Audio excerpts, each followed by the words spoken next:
Hello, everybody, and welcome to India Today.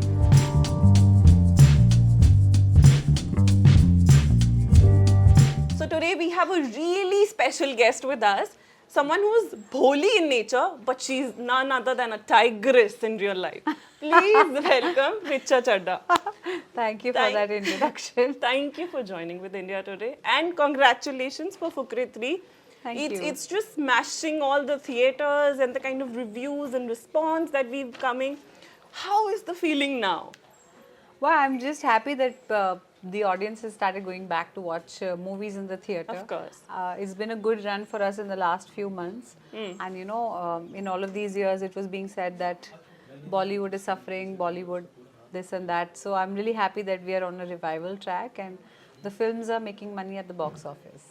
Also, I'm kind of slightly perplexed over the fact that is your character in this film, Bholi Punjaban, inspired from your real life reflection? Because you're very bold, fierce, and that kind of attitude is very much required. So, is it like you in real life reflection? No, it's not. It's a very well written, taut female vamp character who's a gangster.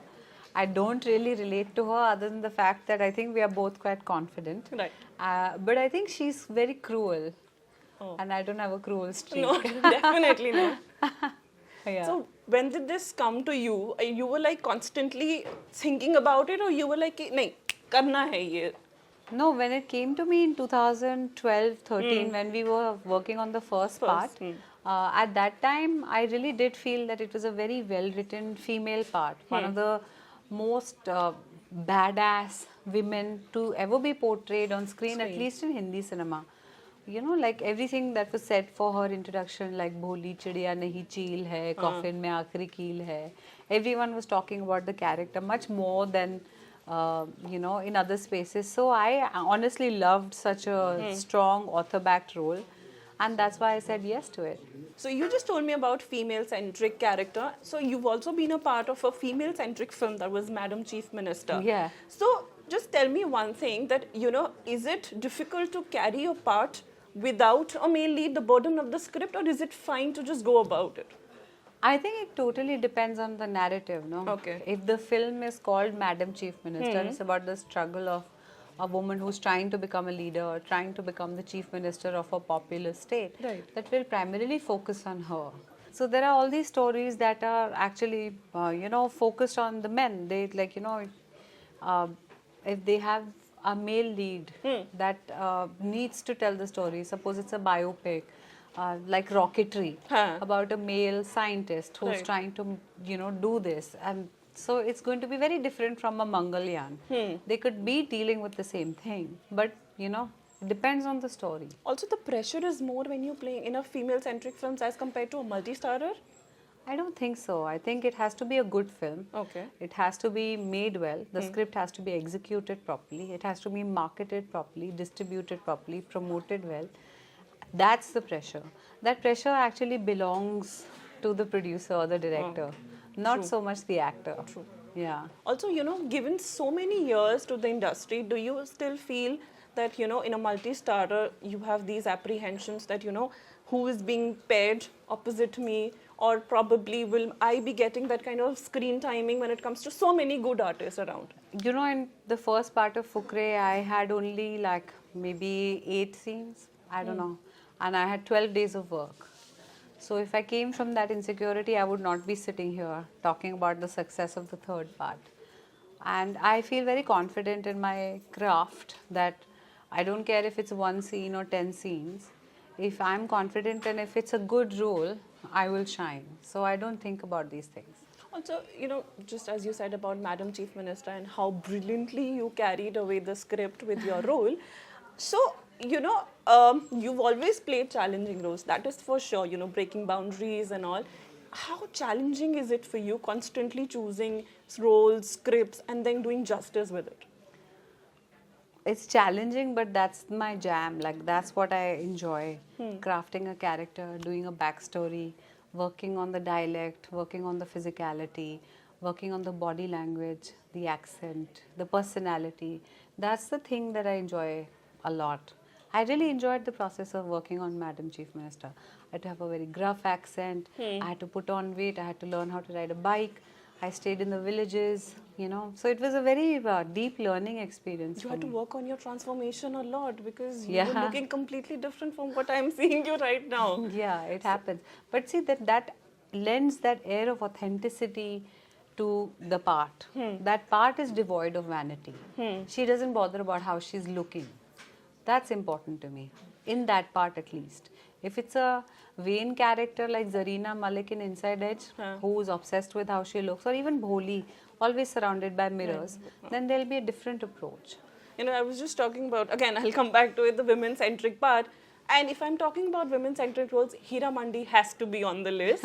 So, how is it like working with Sanjay Leela Bansali after Ram Leela? I honestly love him. I love collaborating with him in any capacity because he has very high standards, and his standards are for himself, and he also wants you to uphold those standards. So when people say he's a very tough taskmaster, I think if I was to direct a film, I'd probably be as strict as he would be.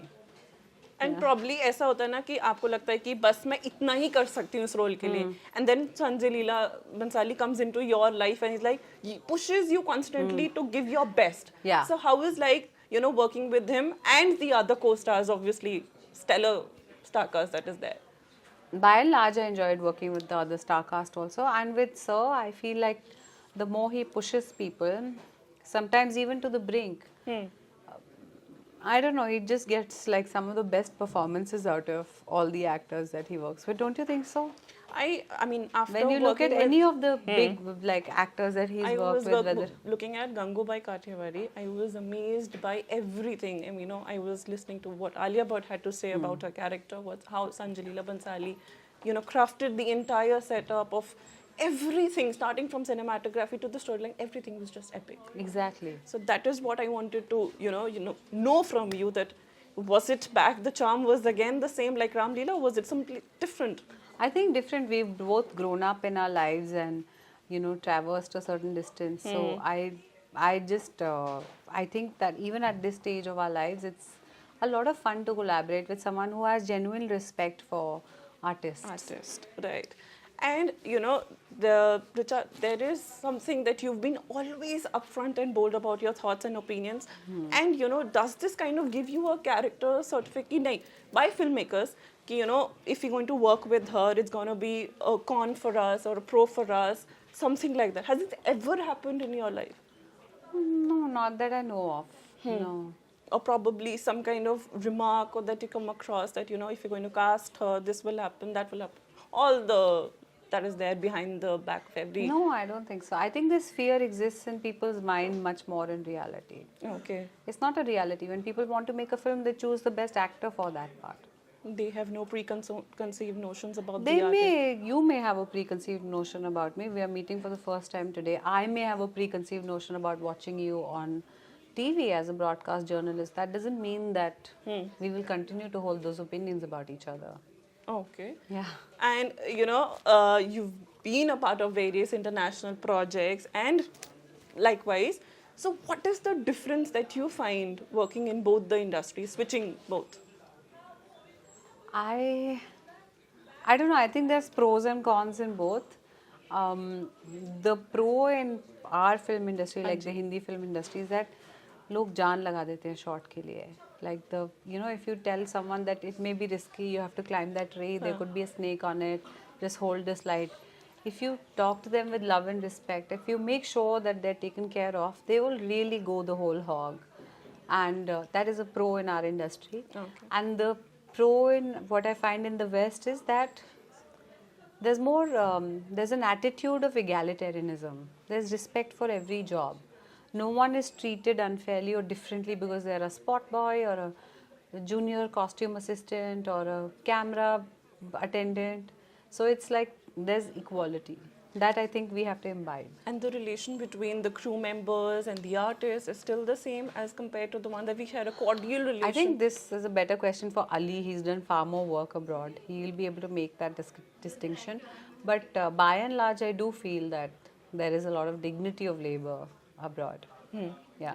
Okay. And just wrapping up with my last question, when can we see you next on what other good projects around that will be making some noise? I don't know, I guess Hira Mandi only. And then there's a film with Z Studios which is about, I think, the second wave of the COVID crisis. And then my international project, which is Aina. I know. Yeah. Right. Thank you so much for joining us with Thank India you. Today, and all the very best for your future projects. Thank you.